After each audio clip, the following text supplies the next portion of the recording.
दामी देख्दो रहेछ र यार आम्मामा है दिउँसो भएको भए त कस्तो दामी हुन्थ्यो यार समुद्र अब हेर्न आएको तर राति हैन हामीलाई हेरेर हाँस्छ होला हो मान्छेहरू यार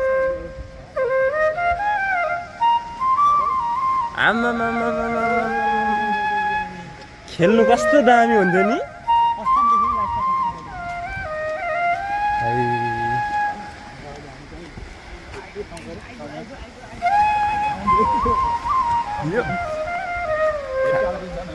हाम्रो धेरै उता त नजाऊ यार